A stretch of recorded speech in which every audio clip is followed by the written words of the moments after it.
1 second here. So, 1 second. There it is. So, welcome to Monday Night Live here at Healing with Marcus. I am very grateful that you are here. I'm grateful you're watching this. I'm grateful that I am here. I'm grateful that I get to be alive one more day of breathing, one more day of hearts, or my heart beating. See, it's very easy to take that for granted. It's very easy for all of us to remember or to forget that we're not totally in control of every aspect, of every part of our lives, or for that matter, even of our bodies. Welcome aboard. LEK, beautiful sister, lovely to see you here. Grateful that you're here. So if we just breathe into that for a moment, we're going to get into our theme in a bit, but part of what we're doing here, what I'm doing here at Healing with Marcus is, part of it is to help you remember your original source, your original core, who you are, who I am, beneath and behind and beyond the layers of what we could refer to as the false self. So when we take a deep breath into the body, and I would like to suggest that you do it right now. I'd suggest you take a deep breath in.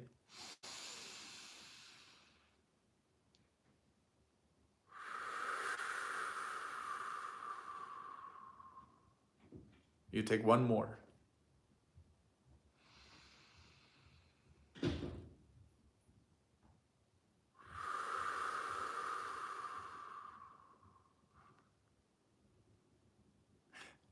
Taking these deep breaths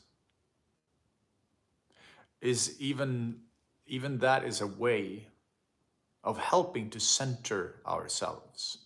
It's a way that we remember who we actually are. That sacred breath, the sacredness of each breath, is what keeps us alive in the body. Of course, when we pass on, when this body stops, when the heart stops beating, and we leave this physical vessel, your energy will still be surfing around on the internet of spirit. Your life force energy will still be hanging around, helping, guiding, aiding, supporting. And the higher our vibration is when we pass, the more we understand and the more we have embodied these principles of living and of life and of healing, the easier it is to pass on. The easier it gets to leave this body and be okay with it. Be okay with the next world. Be okay with what we call the unseen. The world of the unseen. The world when we are no longer fettered,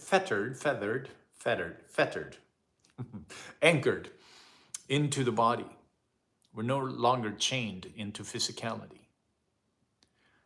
It's actually a big world of freedom, right?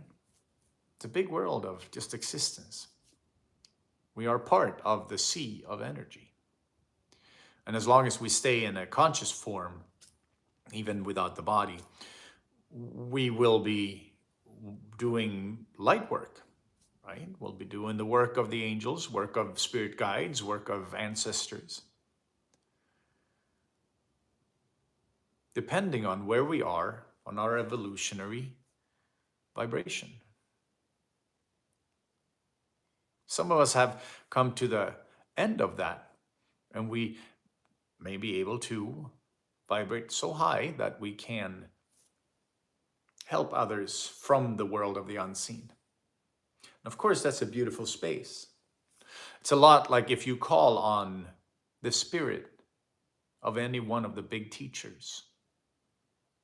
If you call on the spirit of Jesus, the spirit of Mahatma Gandhi, the spirit of Babaji, the spirit of any one of the big spiritual teachers that we know of, their energy will show up for you. And it may just be a remembrance in your system. It might just come in as a, oh, I feel different. Oh, I feel so good. But it's there. Because their frequency is a part of all of it. And when we call it in, we activate that frequency in our system. This is why a certain part of religious belief systems work. A certain part of it is beautiful. It strengthens people in their belief system, in their belief of life itself. And whatever name we use for life itself, we call it God, we call it universal consciousness, we call it the universe, we call it Earth Mother. Whatever you call it, it strengthens you when we connect to it.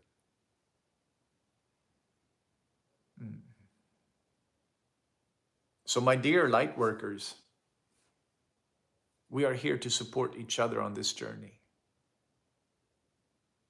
We are here, when we sit here together, you and me, Ellie K, and whoever else is going to watch this, when we sit here and we take in these words and we feel a resonance in our hearts and we feel an energy shift, we feel a movement of spirit inside of us, we raise our vibration. And yes, we do need to sit with our trauma, which is blocking the energy in the body. We need to sit with the trauma, feel the feelings that are stuck, so we don't have to be triggered and activated in the defensiveness of the trauma all the time. Welcome on board. When we can feel those traumatic incidences, or we can feel the frequency of fear in the system, it helps to remove out of the body. It helps to move it out of the body. And on one level, we're all already in touch with spirit. And we're all already very, very connected. Even you, if you're listening to this, your soul has called you in. Your spirit is calling you in. And it's not because Marcus is so clever and so wise and he says so many nice things. It's because of spirit is speaking through us, and we resonate, we vibrate in the same frequency. And it creates a very strong energetic field. So it strengthens us on our journey. So when I did these talks for a while, I would call it Lightworkers Unite. And what that was about, aside from showing support during the lockdown of the previous years, I wanted to show support, and I wanted to express support for people who could vibrate outside of the propaganda, who could vibrate in their own heart and felt that they needed strength. So in that sense, in that case, I wanted to show that we were here, all of the light workers who were listening to spirit, we could stand strong in that. But there's another part of this where when we are, as light workers, start to truly listen, on a very beautiful level, spirit will tell you, or Earth Mother, Mother Gaia, welcome on board. Mother Gaia will say, Fifi, nice to see you, Fifi B. If you take care of me, I take care of you. Meaning, if we start to raise our vibration high enough so we can raise our frequency and our vision a little bit above the horizon of our own existence, and we can begin to see, how can I support Earth Mother? How can I help to raise the vibration? It doesn't have to be change the whole world, because we change our world by changing ourselves. This is how we begin to change the world. But when we can start to look a little bit above, instead of only looking at what's right in front of our feet and being like caught up in, oh my God, I hope that doesn't go wrong. I hope that doesn't happen. When we start to feel more confident in life itself, if you take care of life, life takes care of you. If you take care of Earth Mother takes care of you.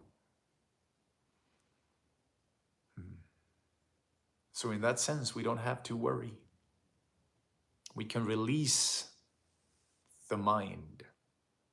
We can release the worrying patterns that are so self-centered. What about me? What about me? What about me? Release. Release. Trust that life has you. Trust. In religious terms, they call it faith. In life terms, we can call it trust. Trust that your heart is beating. Trust that the energy is flowing in your veins as blood is flowing in your veins.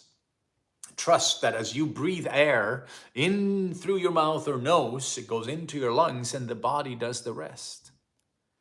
You don't have to think about how can I transfer this oxygen into little bubbles of oxygen that goes into the right places in my body. You don't have to think about that. You don't have to think about when you eat something. You don't have to think of, well, how are the different enzymes in my stomach going to figure out what to do with this part and that part and that part, and how is it going to clean this out? How's the liver and spleen and gallbladder? How's it going to clean the blood for this and that? How is it going to clean out this stuff out of the food? We don't have to think about that. Your body does all these functions by itself. But somewhere in society, how it all evolved, we started thinking that if we can focus the right way, if we can just make life happen the way we want it to happen, it will all fall into place. And it will as you raise your vibration, but not because you're focusing on it from fear. Just like your body will keep doing its functions regardless of how you are trying to tell it what to do. Now, your body will function better the less fear you carry. All the functions in your system are going to function a lot better, work a lot better, the more joy you can feel in your heart. The more love you feel in your sacral chakra for yourself, the more love you can invite into your life. The stronger the life force inside of you, the more light inside of you, and the better the cells communicate, work, and support each other. So how did we end up here is the question today. Lightworkers, how did we end up here? There are so many answers to that question, right? So many different levels of that question. One is, well, of course, we had an agreement, a life agreement, soul agreement when we entered into this lifetime. And I feel like when I heard that, I don't remember when I heard that the first time, but it always rang very true to me. That some part of me always knew what my journey was going to be like, at least sort of. And when things happened that weren't supposed to be part of that agreement, my whole soul and all the guides were screaming, no, no, no, no, that's not how it's supposed to work out. That is not how it's supposed to happen. And when it was dark enough, I heard it. But sometimes it had to get very dark for me to listen, because I didn't listen early enough. So the more we listen to our intuition, the more we listen to our soul agreement, the more we live and in accordance to the soul agreement you made when you came into this life, the quicker your healing journey, the quicker you're going to raise your vibration, and the quicker you fall in and come into this space where we're able to help ourselves and others. And it is a beautiful journey. But how did we end up here on a societal level? This is another part of this talk here today. And there's going to be a longer talk specifically about that at some point. But today I'm just going to touch on it briefly. When we look at how our society has evolved and grown and what has happened throughout the last, say, 60, 70, 80 years, from the 1930s, 20s, 40s, if we can travel back in time with our mind, you travel back to the time of your grandparents or your great-grandparents. In my case, it's my grandparents, but if you're younger than me, it's probably your great-grandparents. And we consider how life occurred and felt, specifically felt, for people who lived in the 1920s. When you didn't have much radio going on. You had a little bit of a radio. It had started already, but the only frequencies, wavelengths that were going on in the ether were radio waves, which weren't that hard on our energy body or physical body. And then, so this is only one, like I'm going to address different levels of how we ended up where we are now. On one level, when we look at before maybe 1910, before we had the radio, we didn't have any radiation that we had created. There was, of course, background radiation and all that stuff, but there wasn't our man-made radiation going on. And as we moved into our modern society and we created the radio, then we created television, then we created cell phones and phones, like more and more and more, we filled the waves, the airwaves, with different forms of electromagnetic frequencies, radiation. We went from a very non-stressed state to a state where we are now being bombarded 24/7 with something they call it 5G, right? Which is it's a frequency. It's on the spectrum of frequencies. It takes up this much, but because of the wavelengths, the lengths of the waves that are coming, it affects the physical body quite heavily as well, and also our energy field. So 4G, 3G, 2G, and all these Gs that are out there is creating stress on the organism, both of humans and of the trees, of the plants, of the animals. Everything is being affected by this. But we can see it mostly in our own society. We can see how we have changed from living life a certain way 110 years ago to now. And now there's also all the different vaccinations that have come in. And some of them might have been as good as they say they were. Some of them might have been very, very healthy. But if we look at what's going on physically in our world, so many illnesses and diseases have popped up in the last 30, 40 years that were not here to that degree before. And they are creeping down in ages.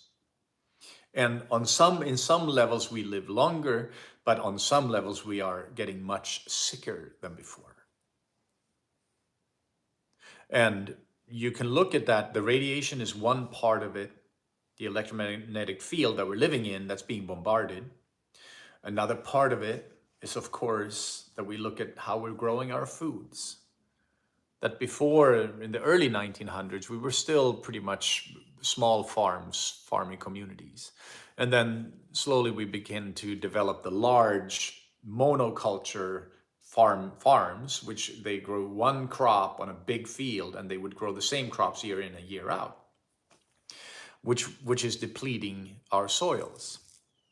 So we have started to create very depleted soils, meaning meaning that there's a lot less vitamins and minerals and nutrients in the foods we're eating.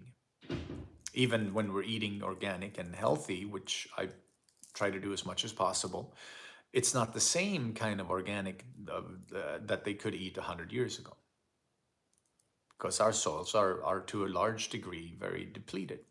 Now, there are movements that are trying to change that, and hopefully we can change that in time.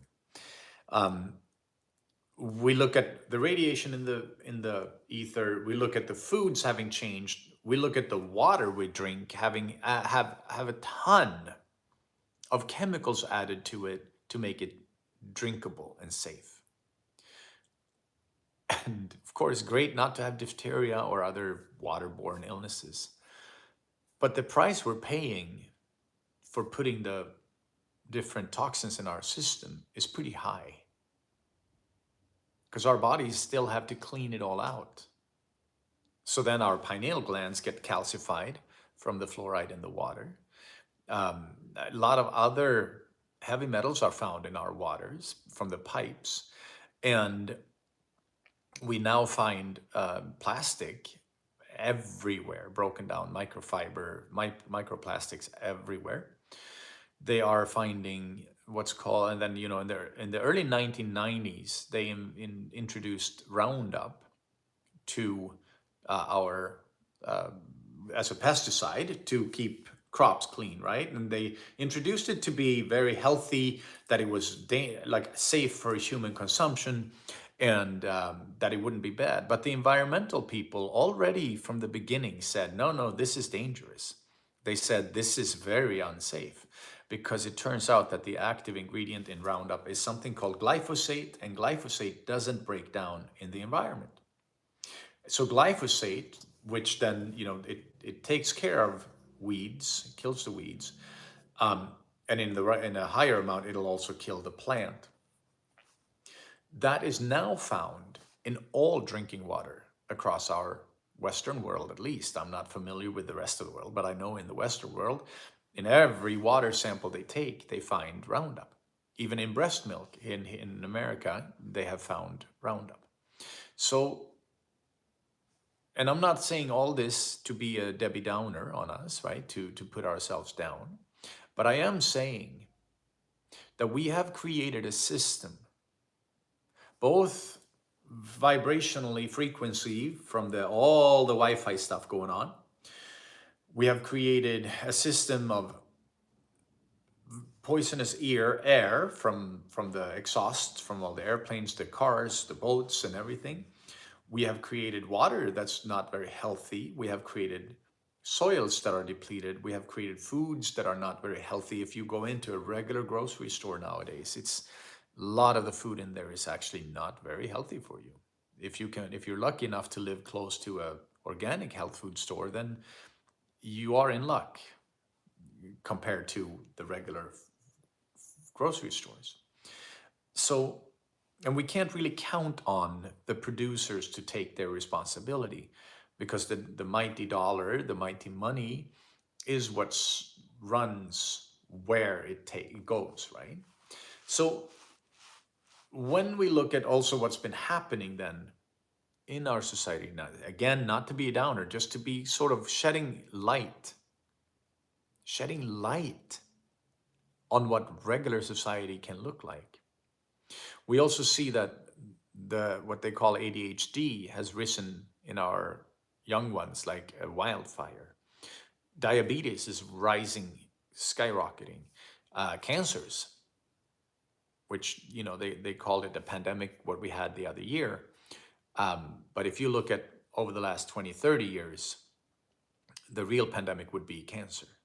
It has shot down in ages, and it's so much more spread than before. Um, and this is not to put ourselves down. I know it sounds like a heavy, depressing talk today, but it's more about shining a light, not believing in the regular narrative that we're being told, but to think for yourself, to stand on your own 2 feet. If possible, grow your own food. I know you, L.E.K., who's on here always, she is a very strong proponent for Earth Mother. She's always sharing posts that have to do with Earth Mother, that and what herbs to use for what and how to grow things. It's a beautiful, you have a beautiful presence online that I really enjoy to follow. It's really amazing. And so when we look at how what the theme of today is, Lightworkers, how did we end up here? And when I say here, I mean in modern day society. And then we can see that through many different versions, we have done a lot of things that are over time damaging our planet, our Earth Mother. And specifically, it's damaging ourselves. Life on our planet will always continue. We can't hurt our planet to the degree that all life goes away. But we can make it uninhabitable for us, for ourselves, and for many species with us. And then life will have to start over, figure out new ways to evolve, figure out new, higher vibrational species that won't make the same mistakes we have done.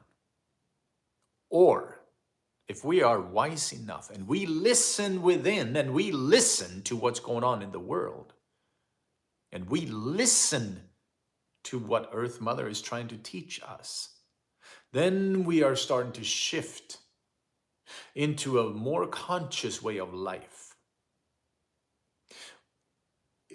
If I take care of you, you take care of me, meaning life takes care of you when you take care of life. Life takes care of us when we take care of life. And hopefully talks of this nature can reach further and further and further. And hopefully more and more people can wake up to the fact that we as a species have to take care of our home. It's beautiful with all the progress we're making. Personally, I love that we're going to space. Personally, I love that we're exploring new things, because it's raising our horizon, what's possible. And it's uniting us in many ways. But we still have to clean up our own home, this home that we're on. The karmic reality of not cleaning up our act, none of us really would like to see that. None of us want that. So, if you sit in your meditation and you sit and listen within, you will find ways where you can be of assistance, where you can help Earth Mother. Even if it's singing a song to raise the vibration of the trees. This is where it sounds odd, right?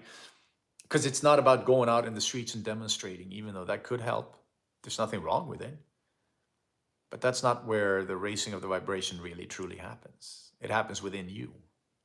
And as you raise your vibration, you will get new downloads, new information will come into you, and you will know intuitively where to take this information. And if that is moving into the mountains, into the woods, then that is your intuition. If that's what many of us need to do, then we will have to do that. But we also can work from wherever we are.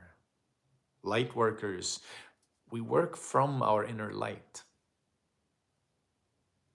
That doesn't mean we take away from shadow work, right? Doesn't mean we don't face our own darkness. It doesn't mean we don't see our own shadow. But it means that as we see our shadow, we shine a light on it, we face our inner demons and we befriend them. Because they are there for a reason. Your inner demons that are based in fear are there to protect you. But if you don't need protection, if you need light and love, the demons can rest. If there's a tiger that walks into this room, it's good to have some form of defense mechanism. But when the tiger isn't here, that defense mechanism doesn't need to be activated.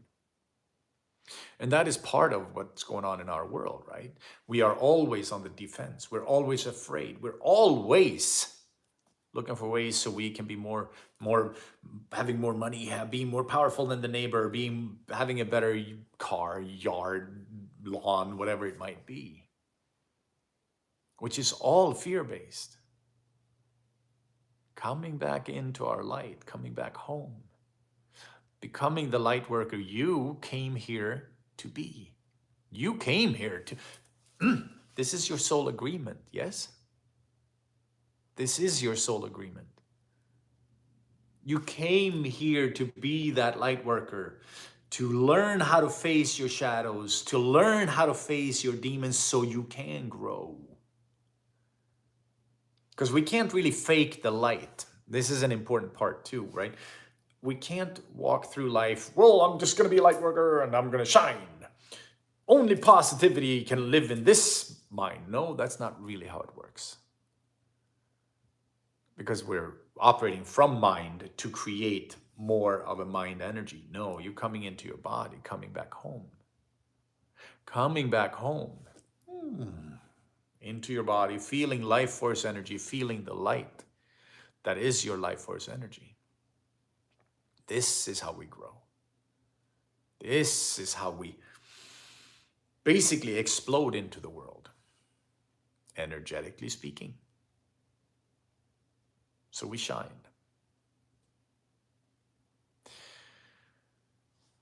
So, regardless of how much heaviness that came up today in this little talk, we are still just sitting in our presence. We are still. So when you bring yourself back home with your breath, and you begin to feel that there is a body in you, that you have a root chakra and a sacral chakra, that you have your lungs and your heart chakra, you have your solar plexus center, your chakra and your solar plexus, your throat chakra. And you breathe deeply into your body and you learn how to relax around the tensions, the contraction that's in there.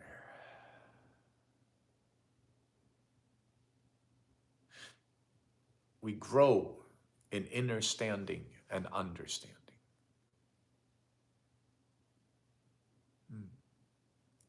So this is also how us light workers unite.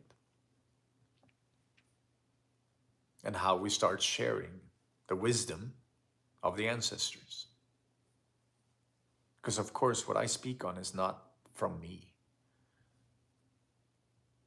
It's ancestors, ancestral wisdom coming through. Wanting to make its presence known in the world.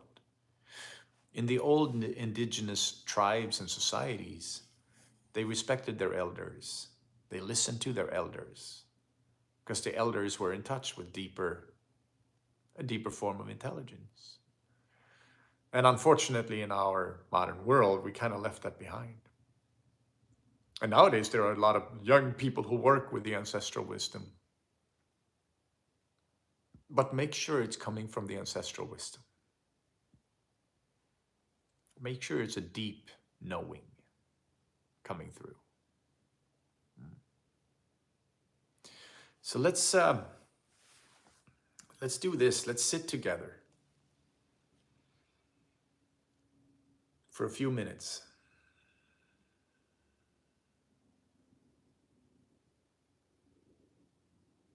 Let's bring your activation into your body.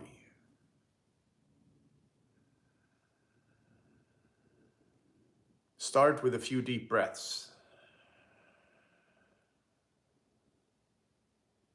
Soften to yourself. Soften to the life force energy inside of you.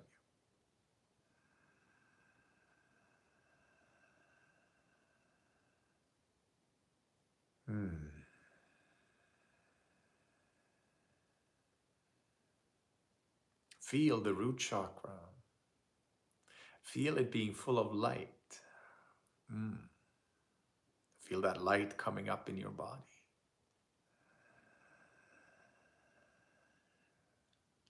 With each breath,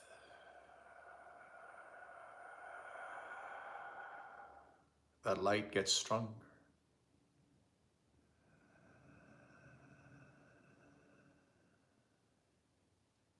And as you are getting full of light,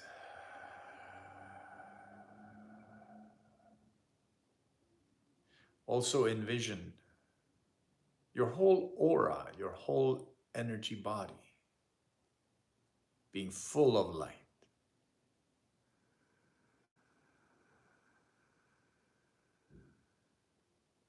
You are sitting in a sea of light.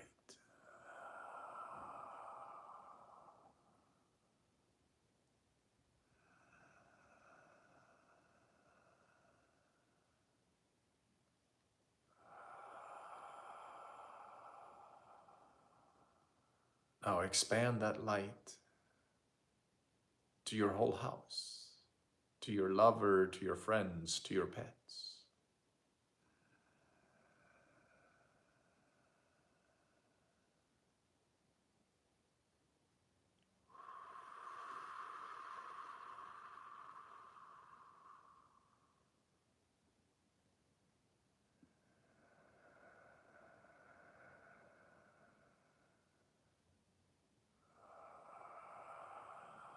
Feel that light turn pink.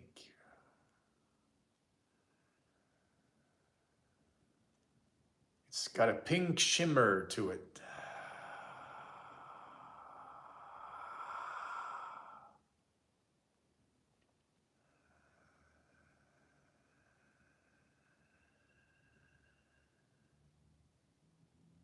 And expand your energy body. And if you have an issue you want to heal, let the light come through it. Let the pink light take care of it. Drop it to the pink light.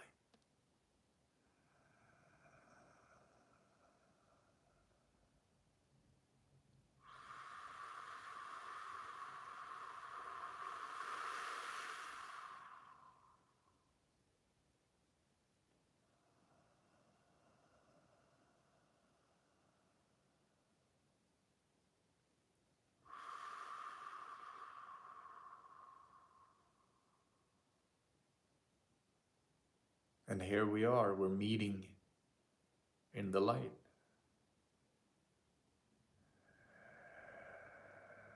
We are uniting in that frequency of light.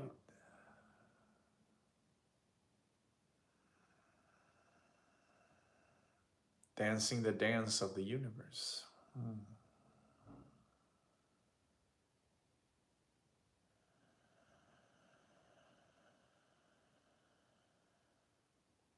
Now you can feel the energy return into your body. But still, it's in your energy field. Everything has a pink shimmer to it.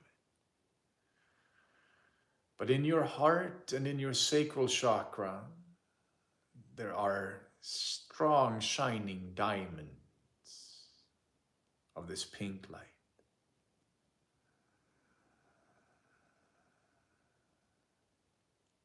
Radiating through every chakra in your body, up through your crown, your third eye.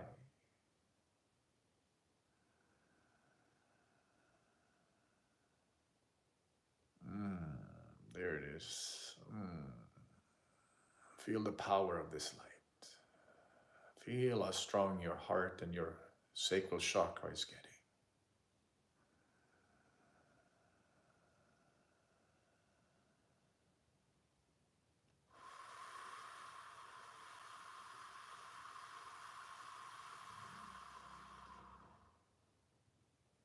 Yes. And now come back into the room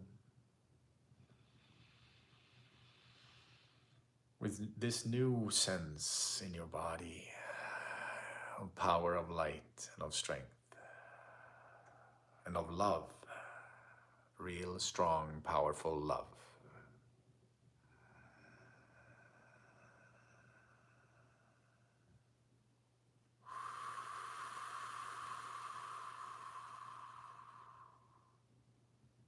You are in your power.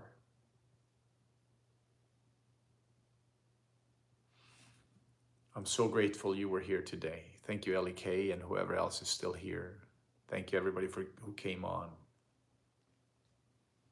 I wish you a beautiful, lovely, amazing, loving week.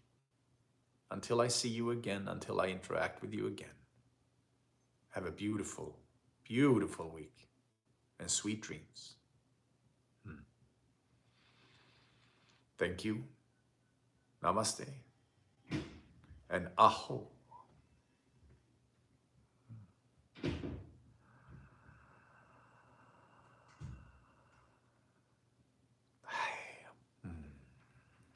Thank you, Ellie Kay.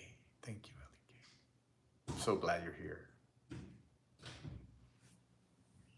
Thank you, everybody. Talk to you soon.